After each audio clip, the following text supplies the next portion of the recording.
Sí, muchas gracias. Buenos días. En primer lugar, agradeceros a lo que habéis venido, que estéis aquí en este punto informativo. Nosotros lo que queremos hacer es unos breves comentarios sobre lo que es esta semana en términos de política y de coyuntura. Como sabéis, esta semana en el Congreso de Diputados llegan varios proyectos de ley, varias iniciativas del Gobierno del Partido Popular, pero que es al mismo tiempo el reflejo de que no solo es el Gobierno del Partido Popular. Estamos hablando de iniciativas que son y que pertenecen y son responsabilidad de Partido Popular, Ciudadanos y Partido Socialista. A nosotros nos preocupan estas iniciativas porque son iniciativas económicas que lo que hacen es recuperar el proceso dramático de la austeridad y de los recortes que nos ha traído hasta esta crisis. Es decir, nos encontramos ante un Gobierno de Partido Popular, Ciudadanos y partidos socialistas que van a continuar profundizando la línea de recortes que había iniciado el Gobierno de Zapatero en el año 2010 a instancias de la Unión Europea y que tan malos resultados ha tenido para la mayoría de la población. Recortes en sanidad, recortes en educación, recortes en pensiones, recortes en servicios públicos en general, recortes cifrados para este año, para este ejercicio presupuestario, en 5.000 millones de euros. Esto es lo más importante que tiene que quedar claro, porque es el elemento central. El Partido Popular, Partido Socialista y Ciudadanos traen al Congreso 5.000 millones de euros de recortes. Esto es incontestable porque aparece directamente en la propia iniciativa. Es un techo de gasto que es un techo de gasto tan bajito que realmente ya cada vez caben muy pocos servicios públicos dentro de él. Y además va en contra de lo que necesita nuestra economía y de lo que necesita nuestro país, porque ahora mismo nos encontramos ante una circunstancia paradójica.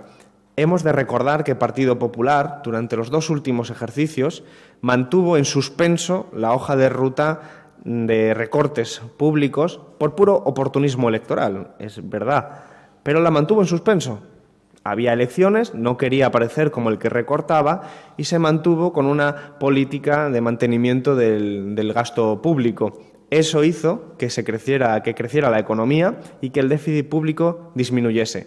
Sin embargo, una vez han pasado las elecciones, ha quedado clara cuál era la intención del Partido Popular, mero oportunismo electoral, y ha quedado clara que con sus nuevos aliados, el Partido Socialista y Ciudadanos, van a continuar y a retomar la hoja de recortes que ya habían mantenido durante los años de mayoría absoluta. Es decir, más de lo mismo, 5.000 millones de euros de recortes que reflejan que el Partido Popular y Partido Socialista son 2 caras de la misma moneda. Tenemos que insistir en esta cuestión, porque el Partido Socialista está intentando hacer creer que hay elementos que justificarían el apoyo a 5.000 millones de euros de recortes. Nosotros no vemos ningún elemento que justifique recortar más en nuestro país. Sencillamente, lo que estamos viendo es que el Partido Popular ha conseguido que Partido Socialista y Ciudadanos estén secuestrados ante su hoja de ruta, la hoja de ruta de los recortes, y para nosotros eso es un grave problema. Es un grave problema porque se traducen leyes que recortan en los servicios públicos de la mayoría social.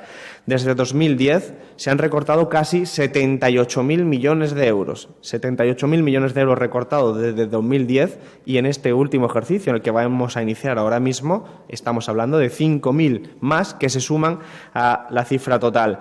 Es evidente que, por lo tanto, Partido Socialista y Ciudadanos son cómplices y responsables de este ejercicio que se inicia ahora, que está dando los primeros pasos, que después tendrá sus presupuestos, pero que después tendrá diferentes aplicaciones y que, en suma, significa 5.000 millones de euros de recortes.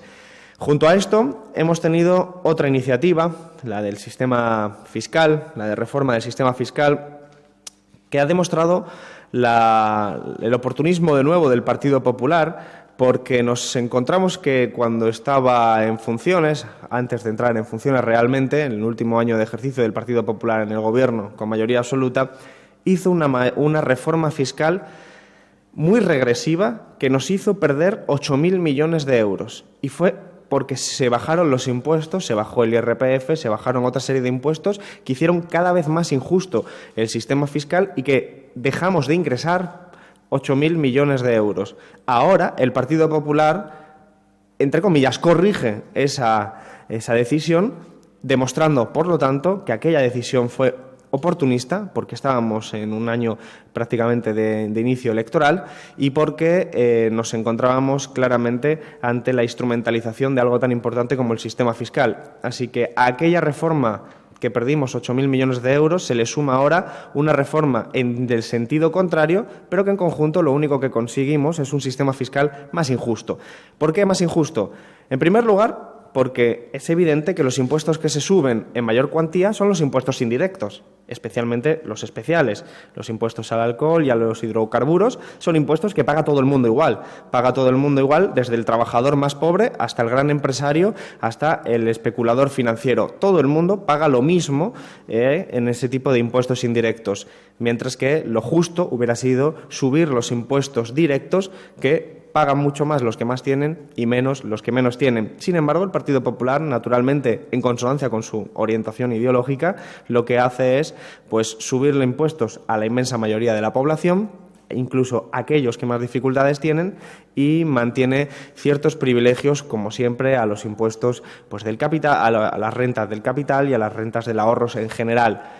¿Qué nos encontramos? Con una reforma fiscal que lo único que hace es, primero, reconocer que la anterior fue un error económico y que hay que tapar ese agujero que generó la anterior reforma fiscal, pero que a la hora de tapar ese error lo hace desde presupuestos que son absolutamente incoherentes con nuestra propia Constitución, que dice en su artículo 31 que el sistema fiscal debe ser progresivo, y cuando uno no deja de subir los impuestos indirectos como el IVA o como en este caso los impuestos especiales, lo único que está haciendo es hacer más injusto un sistema fiscal que ya en los últimos años se ha visto absolutamente mermado con iniciativas como la amnistía fiscal del Partido Popular. Es decir, el Partido Popular es, en este caso, un ejemplo extraordinario de partido antisistema, un partido que va contra el papel que tiene de luchar contra la desigualdad del sistema fiscal, que aparece recogido, como decía anteriormente, en la Constitución, y que, sin embargo, las reformas fiscales del Partido Popular lo único que hacen es empeorarlo.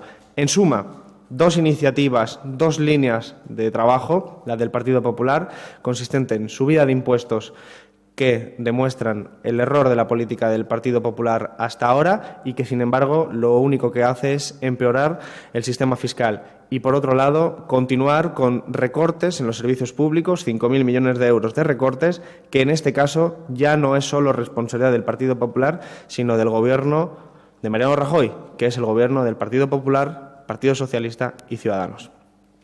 Y cualquier pregunta. ¿Van a votar en contra de las dos partes, digamos, de lo que llega el jueves al Congreso, tanto de la subida de impuestos como de los objetivos de deuda y estabilidad? Porque en la subida de impuestos también está esa reforma del impuesto de sociedades. Entonces, quería conocer la posición de sus diputados, al menos de Izquierda Unida, y también quería pedirle una opinión sobre el debate abierto dentro de Podemos de cara a su congreso de febrero, esas posiciones de confrontación que estamos viendo entre dos bandos, digamos, dentro de Podemos. Quería su opinión, sobre todo desde el punto de vista de socio, digamos, de socio parlamentario, y cómo les está afectando, les puede afectar eso de cara a la visibilidad que pueden tener a sus iniciativas o a su trabajo parlamentario. Sí, nosotros vamos a votar efectivamente en contra de esas leyes, especialmente porque votamos el conjunto de las leyes. Es verdad que alguna de ellas, como es el caso de la reforma fiscal, tiene elementos que, de forma aislada, pueden ser positivos, como es retirar determinadas desgravaciones a las que se acogen las grandes empresas especialmente y que son perjudiciales para el sistema fiscal. Pero, en cualquier caso, el conjunto de la ley es netamente mala. Y nosotros, sin embargo, lo que votamos es el conjunto de la ley. Por esa es la razón por la que vamos a votar que no, tanto a eso como al techo de gasto, que evidentemente, aunque pudiera tener incluso algún ejercicio de mejora o de incorporar cierta flexibilidad, en conjunto no deja de significar 5.000 millones de euros de recortes. Y nuestra formación, Izquierda Unida, y en nuestro espacio político de Unidos Podemos en el Parlamento, no vamos a ratificar 5.000 millones de euros de recortes. cuando lo que necesitamos es una política totalmente diferente, que son planes de estímulos como los que está poniendo encima de la mesa ya incluso la propia Comisión Europea o incluso Estados Unidos, que es lo que necesitamos, ese camino, y sin embargo aquí parece que el Partido Popular sigue empeñado, esta vez con el Partido Socialista y Ciudadanos, en continuar una hoja de ruta de recortes. Sobre la segunda pregunta, es verdad que nosotros estamos desde Izquierda Unida muy atentos al debate político en Podemos, porque es una fuerza aliada y porque naturalmente las decisiones que puedan tomar nos afectan, porque compartimos el espacio político.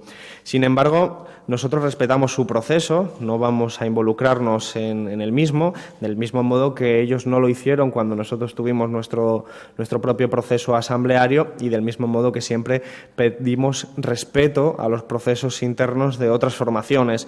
Creo que es importante que les mandemos en este sentido pues todo el apoyo posible para que el resultado sea positivo para el espacio político de unidad que estamos construyendo, pero nosotros ya tuvimos debates que pudieron ser parecidos a los que se están teniendo en Podemos y los resolvimos con autonomía, y entonces esperamos que Podemos pueda resolverlo también con autonomía y sin ningún tipo de injerencia, teniendo presente que efectivamente reconocemos que sus debates y sobre todo las decisiones de sus debates nos afectarán, y esa es la explicación por la que estamos muy atentos, pero no vamos a involucrarnos de ninguna manera en un debate de una fuerza que es aliada, pero es autónoma a nosotros. Sí.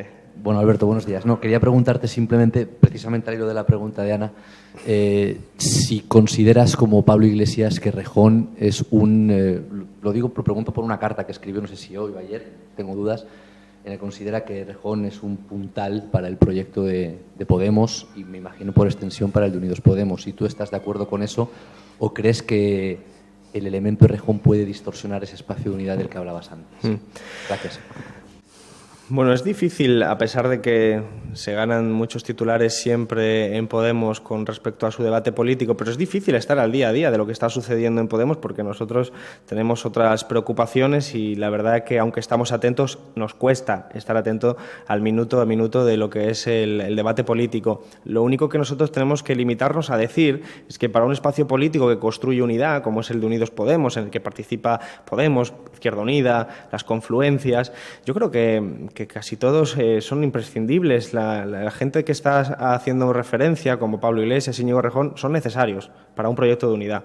Y el papel que cada uno de ellos juegue en su partido es algo que le corresponde a los militantes de ese partido en los procesos democráticos que tengan. Y por eso nosotros no nos vamos a meter en esa discusión. Pero como un ciudadano de izquierdas, preocupado por la situación de nuestro país y deseando que las diferentes fuerzas de la izquierda española puedan colaborar juntas, yo creo que se hace sumando y sumando a mucha gente, y creo que es evidente que gente del perfil de Pablo Iglesias y de Íñigo Errejón son necesarios e imprescindibles para un proyecto político como el que estamos defendiendo. Eso sí, el papel que cada uno le corresponde dentro de su formación le corresponde a los que tienen la decisión o la capacidad de decisión en sus propios partidos, y nosotros ahí, como he dicho antes, no nos vamos a meter.